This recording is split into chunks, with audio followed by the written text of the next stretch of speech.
remember to turn on all notifications so you don't miss a video. I'm cool with Triggered, but I gotta go in on this video. He awakened the Response Reaper with all his tripping and trapping. ALX also came for his neck, but you know how I feel about reaction videos, so if any of my points are similar, it's a coincidence. Let's get started. His first argument is that it felt like a waste of time because 17 out of 39 episodes felt like filler with little to no plot progression.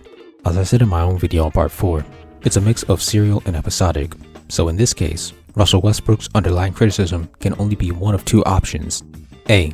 Episodic episodes are bad, or B. Episodic mixed with serial is bad. It can't be A, because he told me on stream that he loved a regular show more than a lot of anime.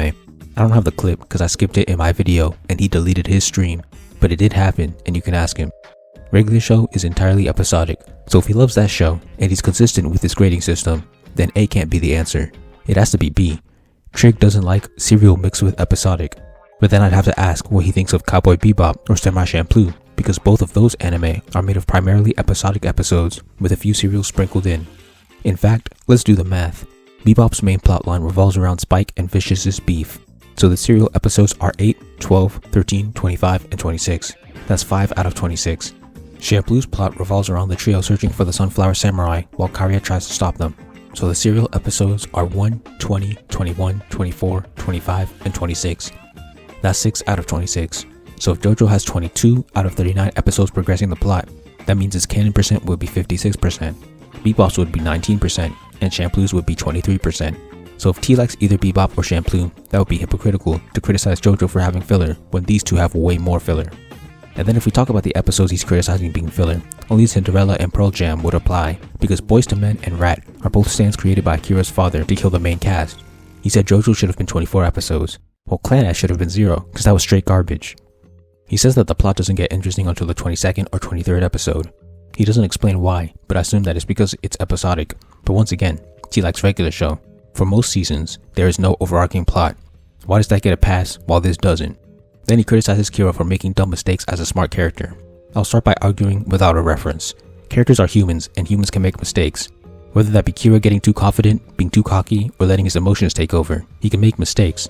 In stories, antagonists usually start off with the advantage. If they are written to be perfect, the heroes would never stand a chance. That's how most stories go, including Death Note and Demon Slayer, two anime that T defends. Death Note has Light, one of the two smartest characters in the story, making simple mistakes that allow the heroes to close in on him. Remember when he kills the decoy in episode 2 out of sheer hubris and narrows down his location for the enemies? Yeah, and he's made several more mistakes throughout the course of the story. Smart characters can make mistakes. And then Demon Slayer. When Tanjiro pulled up on Muzan in the MJ fit, Muzan could have killed him right there and won, but he didn't. Why? I'm sure people can make excuses, but in the end, it's so that the plot could progress. One might say he was trying to keep his identity a secret from his family, but I don't recall his family ever appearing again. But let's say this was his excuse. Does keeping his identity a secret really take priority over killing his enemies and achieving immortality, his main goal? It doesn't. And if he killed Tanjiro, he would have had his hands on Nezuko, his greatest creation. Then it would have truly been game over. Next, he says Josuke is inconsistent because one minute he's a good guy and the next he's scamming people. Characters can be nuanced, just like real humans. I'll use Naruto as an example. When his actions really matter, Naruto is the most morally righteous character in the story, but when his actions don't have that big of consequences, like when he's chilling out, he plays pranks. Why would a morally righteous character do something as mischievous as playing pranks? Because he's nuanced. When his actions really matter, that's when you see what's at his core, but when they don't, that's when you see the other sides of him. Same thing with Josuke. Most of the time he's a good kid, but sometimes he feels like ripping people off and causing some trouble. Him having a berserk button in the form of his hair is also criticized for being childish, but it's a character trait that is actually realistic and explained. Some people IRL have specific things that set them off, regardless of age. I don't see how that's an issue. And then it's explained why he doesn't tolerate disrespect to his hairstyle, and it makes sense. Next, he said Crazy Diamond takes a lot of tension out of the show because it can save people from fatal wounds. I disagree. Scenes can still be tense because Josuke might not make it in time, or he has to be smart about the way that he uses his stand. I'll give an example for each. He didn't make it in time for his grandfather, and he had to be smart about how he dealt with Aqua Necklace and his mom. Scenes can still be tense even if you have 90% faith that the protagonist will prevail. In fact, I'd argue that's how 90% of anime are, or stories in general. You didn't really think that Tanjiro was going to die in any of his fights, did you? Yet there was still tension. That's like me saying that Tanjiro's protagonist plot armor, or Nezuko for that matter, takes a lot of the tension out of Demon Slayer because I know he's going to beat most of his opponents. So pinning Crazy Diamond as the reason he feels a lack of tension feels like a poor excuse. Then he complains about Okuyasu having a broken stand but being too dumb to use it. But that's exactly what makes this stand user interesting. Our character's not allowed to be dumb? Our power's not allowed to be OP? If his issue is the OP stand, then that problem is balanced with Okuyasu's intelligence. I don't see the issue. He says Okuyasu has no moments of progression. I don't think character progression is necessary for a character to be good, but if he does, that's his prerogative, as long as he stays consistent with it. I sure hope he doesn't like L from Death Note, because he has no progression. As a matter of fact, I seem to remember him saying Roy Mustang was one of his top 10 characters on stream. From what I remember, and what I've rewatched so far, Roy has no progression.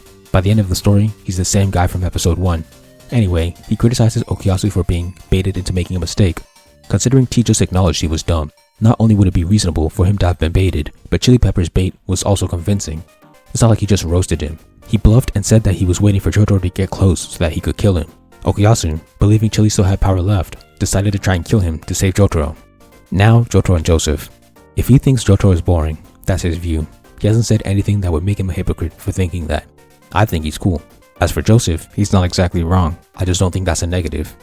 In conclusion, T's arguments had some hypocrisy in them and mostly felt like minor issues that led to him giving DIU a D. And don't forget, Clanad sucks, yet he likes Clanad, so his opinion is immediately invalid.